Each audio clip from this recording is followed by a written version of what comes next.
Aunque hay avances importantes en el acceso a la justicia en nuestro país, uno de ellos sin duda es nuestro nuevo sistema de justicia penal acusatorio, hay aún enormes retos. Estos retos son mucho mayores para los grupos vulnerables y para personas que por su condición enfrentan más dificultades al exigir justicia y también más riesgos. Por ello, para equilibrar las situaciones de hecho y derecho en que las personas con alguna de las condiciones de vulnerabilidad expuestas en nuestro país, es decir, aquellas personas menores, niñas, niños, adolescentes o personas con discapacidad, tras haber sido víctimas de delitos, puedan sostener su acusación sin influencia o amenaza externa que los haga desistir de su búsqueda y acceso a la justicia, es necesario lograr que existan garantías de salvaguarda y protección de su persona, así como de medidas tendientes a garantizar la reparación del daño. Si bien en el Código Nacional de Procedimientos Penales se desarrollan algunos mecanismos tendientes a la protección de las víctimas, testigos y para preservar la investigación o garantizar la reparación del daño, entre otros aspectos, en la práctica, particularmente en la fase de investigación inicial, el Ministerio Público sigue siendo reticente en la imposición de medidas de protección en favor de la víctima. De ahí la necesidad de establecer, tal y como lo propone el dictamen que ahora discutimos, una disposición que garantice una correcta aplicación de las medidas de protección con el objeto de que su solicitud, trámite, otorgamiento, ejecución y vigilancia se adecúe a las circunstancias específicas de los niños, niñas, adolescentes, así como de las personas con discapacidad y adultos mayores, quienes también forman parte de los denominados grupos vulnerables. Estas medidas de protección no solo les permiten enfrentar un juicio en condiciones seguras, sino que además garantizan su integridad física y emocional.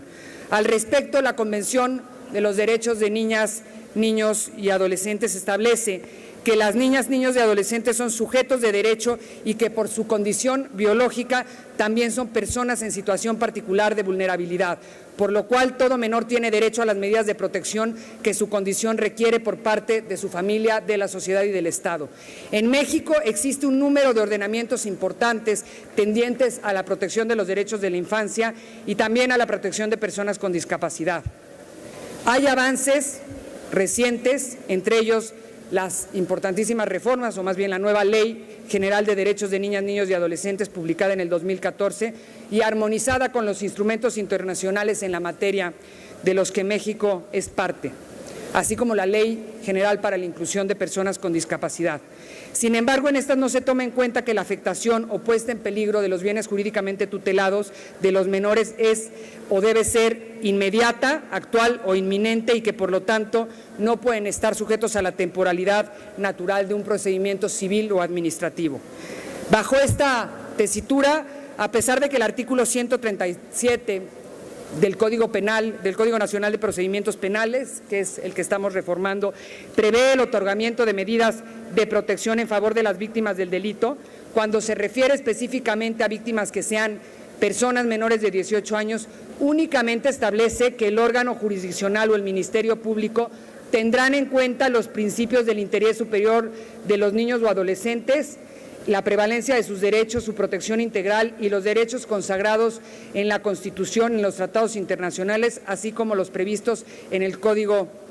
en mención. Esta disposición es importante, sin embargo, es hasta hoy una mera declaratoria y de ella no se deriva la celeridad o la urgencia que puede haber para que un Ministerio Público otorgue medidas de protección. Justamente con la reforma que se está aprobando, se busca avanzar en que el otorgamiento de medidas de protección se pueda hacer de manera inmediata. Por ello, el Grupo Parlamentario del Partido Verde Ecologista de México celebramos la aprobación del presente dictamen, pues gracias a esta reforma, cuando la víctima sea niña, niño, adolescente, adulto mayor o persona con discapacidad, el Ministerio Público será capaz de otorgar las medidas de protección de manera inmediata y de manera oficiosa, sin oposición a que dicha solicitud también pueda ser concedida a petición de parte y que en ambos casos se otorgue de forma inmediata y por el tiempo que sea necesario de acuerdo a los protocolos que al efecto se emita. Cabe solo concluir que no basta con los esfuerzos que se hagan en esta soberanía para garantizar la protección de los menores, de los adultos mayores y de las personas con discapacidad. Podemos contar con extraordinarias leyes, pero de nada sirve si estas leyes no se aplican de manera correcta. Por ello, desde este espacio me permito hacer un llamado para que se avance en el mejoramiento y la implementación, la aplicación